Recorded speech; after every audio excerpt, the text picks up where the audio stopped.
Akan seperti apa jalannya revisi Undang-Undang TNI di DPR? Apakah soal posisi TNI aktif yang bisa menduduki jabatan kementerian dan lembaga masih akan menjadi sorotan utama atau pembahasannya akan berjalan mulus saja di DPR? Kita akan membahasnya dengan Wakil Ketua Komisi 1 Dev Laksono. Bang Dev, selamat sore. Bang Dev, dalam belet dim RUU TNI pasal 53 ayat 3. Ya, baik Bang Dev. Bang Dev, dalam belet dim RUU TNI pasal 53 ayat 3 mengatur ihwal batas usia pensiun prajurit TNI, dan di pasal ini menyatakan bahwa prajurit TNI perwira bisa mencapai masa kedinasan 60 tahun dan menduduki jabatan fungsional dapat melaksanakan kedinasan keprajuritan sampai 65 tahun. Apa dasar dan urgensi perpanjangan masa pensiun ini? Ya, kita lihat dari berbagai macam faktor. Ya, pertama, ekspektasi hidup masyarakat Indonesia sudah meningkat lebih jauh. Terus juga pengalaman dan juga ilmu yang secara fisik masih mampu, ilmunya juga masih sangat penting, berharga, dan pengalaman juga masih sangat berguna. Maka penambahan usia beberapa tahun ini menjadi krusial untuk jabatan-jabatan tertentu. Apalagi ketika kita bicara sudah posisi perwira tinggi. Nah, ini tentu yang menjadi pertimbangan, dan juga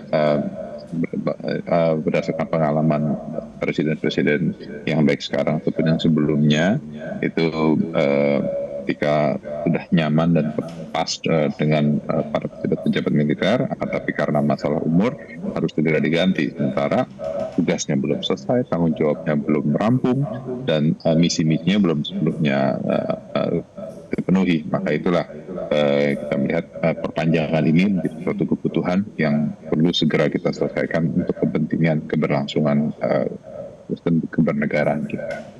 Ada kekhawatiran panjangnya masa pensiun ini juga akan menjadi bumerang bagi organisasi, khususnya Panglima TNI, mengingat jabatan fungsional harus diisi orang-orang dengan skill khusus, bukan sekedar mengakomodir menumpuknya atau kegemukan personil TNI yang sudah pensiun tapi non-job begitu. Ya, kalau masalah non-job ini kan mengingat juga kita akan melakukan penambahan batalion ya, sampai dengan lebih dari 100 batalion lagi. Itu kan berarti kan ada penambahan posisi, penambahan jumlah prajurit. Nah, ini kan juga membutuhkan komandan-komandannya yang di berbagai macam tingkatan.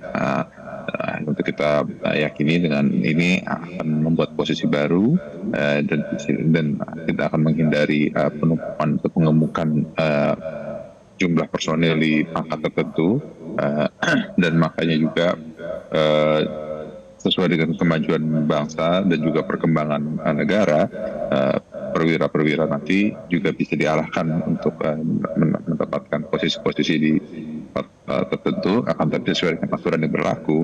Jadi ketika ditempatkan di posisi sipil, ya tentu harus ikuti aturan untuk mengundurkan diri dari dinasan. Tapi ketika yang masih aktif dan diposisikan posisi yang untuk posisi dalam struktural TNI, ya, dia masih tetap bisa menjabat. Ada 15 kementerian, Bang Dev, dan lembaga yang diusulkan bisa diisi oleh prajurit aktif TNI, di luar itu harus mundur. Bagaimana kepastian soal posisi Letkol Teddy sebagai Seskap sampai dengan saat ini? Kalau posisi Pak Teddy secara apa tidak perlu diperdebatkan lagi, sudah selesai ya, dijelaskan, sudah disampaikan oleh Pak Menko Polhukam, sudah dijelaskan juga oleh Pak Panglima Kasat ya, Pak Maruli sudah sampaikan bahwa jabatan Seskap itu adanya di bawah Seksmilpres, dan Seksmilpres itu sudah termasuk di dalam 10 lembaga yang masuk di dalam Undang-Undang TNI saat ini. Nah, dan akan masuk di revisi Undang-Undang TNI yang akan segera kita rampungkan. Jadi posisi beliau itu tidak perlu diperdebatkan lagi, karena dia itu posisinya masih masuk di dalam Undang-Undang TNI, dan ini adalah penugasan yang khusus untuk melayani Presiden demi melaksanakan tugas beliau. Bagaimana memastikan bahwa revisi ini tidak akan melanggar prinsip demokrasi dan supremasi sipil, Bang Dev? Ya, karena tidak ada dalam pembahasan DIM yang sudah kita terima, baik dan pembahasan baik dengan Kemhan kemarin dan juga dengan Mabes TNI hari ini, yang membuka ruang atau peluang untuk memberangus demokrasi ataupun menghilangkan supremasi hukum dan supremasi sipil. Justru yang ada malah memperkuat supremasi hukum dan sipil.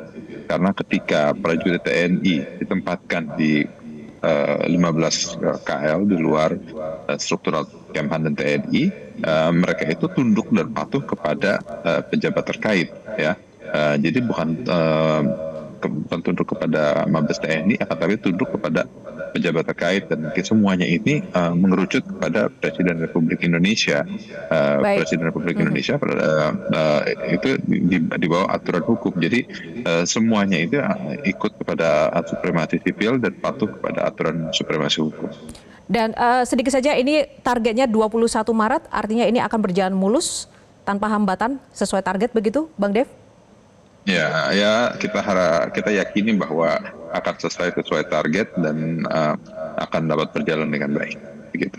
Baik, terima kasih Bang Dev Laksono, Wakil Ketua Komisi 1 DPR RI, untuk waktunya bersama Metro hari ini. Jelajahi cara baru mendapatkan informasi. Download Metro TV Extend sekarang.